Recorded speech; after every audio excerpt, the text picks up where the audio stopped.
Naagi uban nga prat members nga mabalhin gud sa laing grupo kung ang ilang presidente grabe ka istrikto. Kanang ingon ana no, dili man gid ta kabot ana kay ilahang man ang desisyon ug ilahang gusto nga mabalhin sila sa laing grupo.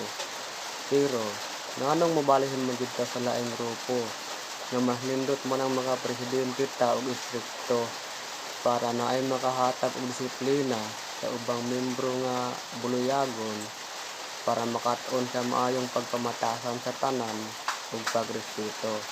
Mao nga kita kung proud ta sa atong pagkamembro, padayon tang solido sa atong grupo.